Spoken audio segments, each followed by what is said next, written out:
Big boss Malayalam season 6ലേക്ക് സ്വാഗതം. രാവിലെ തന്നെ കിടന്നുറങ്ങിയ നമ്മുടെ ജാസ്മിന് പവർ ടീമിന്റെ വക നല്ല അടിപൊളി ഒരു പണിയാണ് കിട്ടിയത്.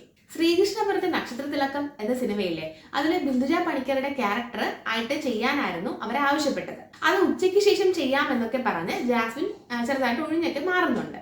പക്ഷെ എന്തോ കാരണം കൊണ്ട് പിന്നീട് അത് നടന്നില്ല. പക്ഷെ അതിനുശേഷം നടന്നത് ഒരു ഒന്നൊന്നര പണി തന്നെയായിരുന്നു. ഇത്രയും ഒരു പണി ഇനി ആർക്കെങ്കിലും കിട്ടുമോ എന്ന് പോലും അറിയത്തില്ല. പവർ ടീം ജാസ്മിന് കൊടുത്ത പണി എന്തെന്നാല്, നമ്മള് ടണൽ റൂം ഉണ്ടല്ലോ, അതിലെ ഗ്ലാസ് ഇല്ലേ, അതിൽ കുറെ ബോക്സസ് ഉണ്ട്. അത് എണ്ണി തിട്ടപ്പെടുത്തി പറയാനാണ് നമ്മുടെ ജാസ്മിന് പവർ ടീം കൊടുത്ത പണി. കേൾക്കുമ്പോൾ അത് ഈസി ആയി തോന്നുമെങ്കിലും അതൊരു ഒന്നൊന്നര പണി തന്നെയാണ്. ജാസ്മിൻ അവിടെ നിന്ന് കുറേ ടൈം എടുത്ത് എണ്ണുന്നുണ്ട്. എന്തായാലും അത് ഒരു ഒന്നൊന്നര പണി തന്നെയാണ്. ജാസ്മിൻ അവിടെ നിന്ന് എണ്ണുന്നുണ്ട്. ജാസ്മിൻ വിചാരിച്ചിട്ടുണ്ടാവും മറ്റേ ബിന്ദു പണിക്കരുടെ ക്യാരക്ടർ മതിയായിരുന്നു, അതായിരുന്നു ഇതിനേക്കാൾ എളുപ്പമെന്ന്. പക്ഷേ അത് ഒന്ന് ബുദ്ധി യൂസ് ചെയ്ത് ചെയ്യാനുള്ളതായിരുന്നു. എന്ന് വെച്ചാൽ അതാണെങ്കിൽ കുറച്ച് സ്ക്രീൻ സ്പേസ് എങ്കിലും കിട്ടുമായിരുന്നു. ഇതിപ്പോ ഇങ്ങനെ തിരിഞ്ഞിരുന്ന എണ്ണുമാണ്, ഒരു സ്ക്രീൻ സ്പേസ് പോലും ഇല്ല.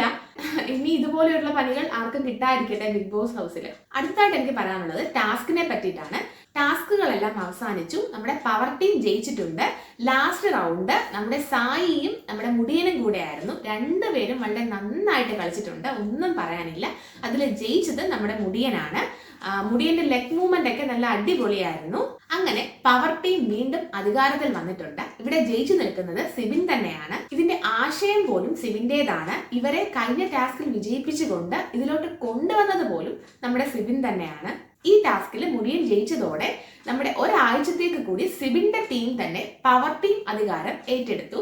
സിബിന്റെ ആ പവർ എന്തായാലും ഒരിക്കൽ കൂടി ടീം അംഗങ്ങൾ അംഗീകരിക്കാൻ തയ്യാറാകും. അടുത്തതായിട്ട് ശ്രീരേഖയും സിബിനും കൂടെയുള്ള ഒരു സ്കിറ്റാണ്. എന്തായാലും ഒന്നും പറയാനില്ല, നല്ല അടിപൊളി സ്കിറ്റായിരുന്നു. ശ്രീരേഖ പൊളിച്ചടുക്കി എന്ന് തന്നെ പറയണം. അത് ശ്രീരേഖയുടെ ആശയം തന്നെയായിരുന്നു. മരിച്ചുപോയ മകന്റെ ഹൃദയം മറ്റൊരാൾക്ക് മാറ്റിവെച്ചു, അതായിരുന്നു കണ്ടന്റ്. അമ്മയും മകന്റെ ഹൃദയം മാറ്റിവെച്ച പയ്യനും കൂടെയുള്ള നല്ല ഇമോഷണൽ സീൻസ് ആയിരുന്നു. എന്തായാലും നല്ല അടിപൊളി സീൻ തന്നെയായിരുന്നു. ശ്രീരേഖയെ പറ്റി എന്താ പറയേണ്ടത് അറിയത്തില്ല, അത്രയ്ക്ക് നന്നായിട്ട് അഭിനയിച്ചു. വീക്കെൻഡ് എപ്പിസോഡിൽ ലാലേട്ടൻ വന്നിട്ട് ശ്രീരേഖയെ എന്തായാലും അഭിനന്ദിക്കും, ഉറപ്പാണ്. പ്രമോയെ പറ്റിയാണ് എനിക്ക് അടുത്ത പറയാനുള്ളത്. ജയിൽ നോമിനേഷൻ നടക്കും, ക്യാപ്റ്റൻസി നടക്കും. പിന്നെ നോമിനേഷൻ പറയുന്ന സമയത്ത് നമ്മുടെ സിബിൻ എന്തോ ഒരു ആക്ഷൻ കാണിച്ചു, ഒരു മോശം ആക്ഷൻ കാണിച്ചു എന്ന് പറഞ്ഞിട്ട് നമ്മുടെ ജാസ്മിൻ എണീറ്റ് നിന്ന് ഭയങ്കര ബഹളം വെക്കുന്നുണ്ട്. അഭിഷേക് ജയകുമാർ കേട്ടു എന്നും കണ്ടു എന്നും ഒക്കെ പറഞ്ഞിട്ട് അതും വലിയൊരു പ്രശ്നമാകുന്നുണ്ട്. അതൊക്കെയാണ് എന്തായാലും പ്രമോല് കാണിക്കുന്നത്.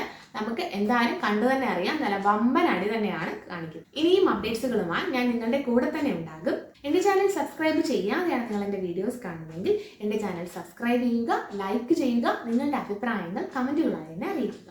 Thanks for watching.